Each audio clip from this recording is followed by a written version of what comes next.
t equals to 0 पे Q2 के corresponding वाला फेजर ये होगा. सही बोल रहा हूं मैं? राइट. Q1 के करस्पॉन्डिंग वाला फेजर ये होगा. समझ में आ रही बात? राइट. इनकी वैल्यू कब बराबर होगी ये सवाल था. ओके. अब देखिए टाइम बढ़ाएंगे, ये फेजर आगे जा रहा है, एक्चुअली ये चार्ज कम हो रहा है. टाइम आगे बढ़ाएंगे, ये चार्ज की वैल्यू बढ़ रही है, इसकी कम उसकी बढ़ रही है. कभी ना कभी बराबर होगी कि नहीं होगी? होगी कि नहीं होगी? This is decreasing Q2 and Q1 is increasing, so they have to meet up, right? Right? And the best way to imagine that would be कि थोड़ी देर में ये लाइन जो इनको ज्वाइन कर रही है ये हॉरिजॉन्टल हो जाएगी. जब हॉरिजॉन्टल हो जाएगी तो इसकी परछाई और इसकी परछाई एक ही जगह पर गिरेगी. क्या आप निकाल सकते हैं कहां पे जाके लाइन हॉरिजॉन्टल होगी या नहीं निकाल सकते? निकाल सकते हैं. Very easy. राइट. यहां से 15 डिग्री आगे जब हम पहुंचेंगे, 15 डिग्री यहां पहुंचेंगे तो हम क्या देखेंगे? इन दोनों की परछाई एक ही जगह पर गिर रही होगी. राइट. बोलिए. नहीं दिख रही है? इसकी परछाई यहां गिरेगी, इसकी परछाई गिरेगी, चार्ज की वैल्यू सेम हो गई. नहीं आया समझ में? तो पहली बार चार्ज की वैल्यू कब सेम होगी? π/12 ओमेगा टाइम बाद. दिस इज द मोमेंट जब चार्ज की वैल्यू सेम हो रही है. यहां पे मैं चार्ज की जगह हाथी, गधा, घोड़ा कुछ भी लिख दूं, कोई फर्क पड़ता है? पक्का? It can be excess pressure, it can be electric field, it can be amplitude, it can be motion, it can be current. Hardly matters to us what quantity we are writing. The idea is important. समझ में आई बात? पक्का सबको दिख रहा है?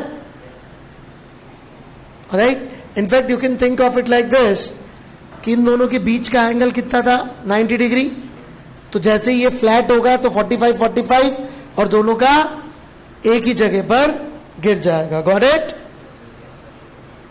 पक्का? ऑलराइट. अगली बार ये घटना दोबारा कब होगी?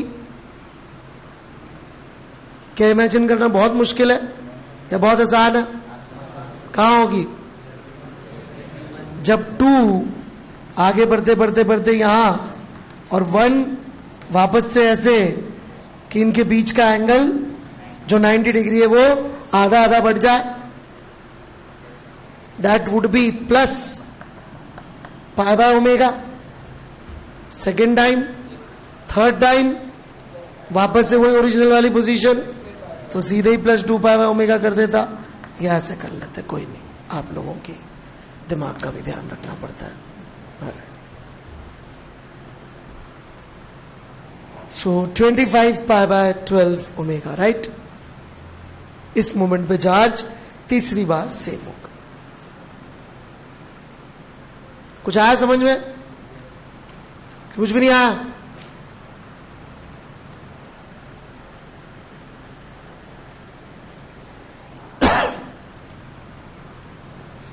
यदि आपका पर्पस ये है कि किसी तरह से एसएचएम के सवाल हो जाए, आगे जब चैप्टर आएगा तब देखेंगे, तो आप ट्रिग्नोमेट्री से करिए. राइट. कई बेवकूफ लोग हैं यहाँ पे जो ये सोच के आए कि ये तो नहीं सीखेंगे. राइट.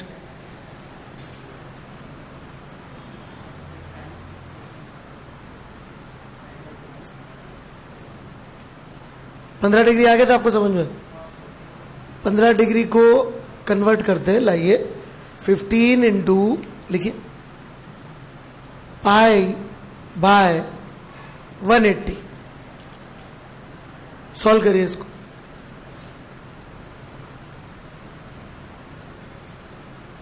कितना आया? कमाल. किस एंगुलर वेलोसिटी चल रहा है फेजर? ओमेगा से. आप देख रहे हैं, यदि हम पार्टिकल का मोशन देखेंगे तो उसकी वेलोसिटी, एक्सेलरेशन सब गंदे गंदे, लेकिन जो फेजर है वो कांस्टेंट एंगुलर वेलोसिटी चलता है. इसलिए हम लोग फेजर यूज करते हैं.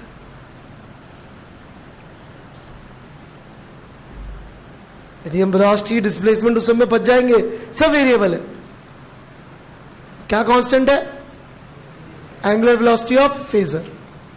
इसलिए phasor is a very good technique. तो π/12 एंगल चले ना दोनों, हेलो, तो उसमें कितने लगी? π/12 ओमेगा। और बाकी तो रिपीट ही हो रही है स्टोरी बार बार। और कुछ पक्का?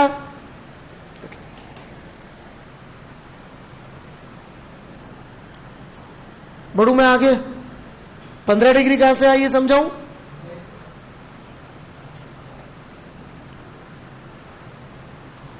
पक्का? ओके, मिटा दूं? कर लेंगे मैनेज फेजर, बस इतना ही चाहिए, से ज्यादा नहीं चाहिए। ठीक है, ऑलराइट।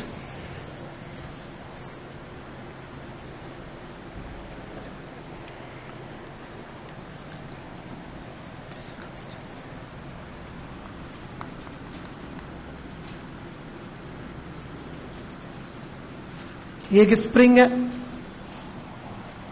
स्प्रिंग कांस्टेंट के की, नेचुरल लेंथ L0 की,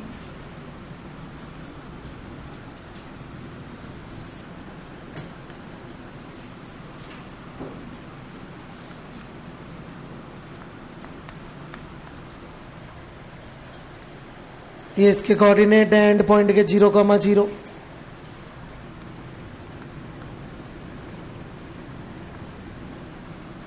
ये एक मास m को हमने इससे बांधा t = 0 पे, जब नेचुरल लेंथ पे था, छोड़ दिया। Find y coordinate of this mass as function of time. ये सवाल कुछ समय पहले आया था वर्क एनर्जी में, यदि आपको याद हो तो। तब हमने पूछा था मैक्सिमम कितनी वेलोसिटी होगी, मैक्सिमम कितना एक्सटेंशन होगा। तब हमने क्या यूज किया था? Work energy. क्यों यूज किया था? टाइम की बात नहीं हो रही थी। यहां तो खैर सीधे सीधे पूछ लिया है, यहां पे किसी और भाषा में ही पूछा जा सकता था, लेकिन यदि हमको टाइम की बात कर रहे हैं तो हम देख सकते हैं वर्क एनर्जी यहां पे यूजफुल नहीं होगी। Okay, so please start. y coordinate as function of time of this particle.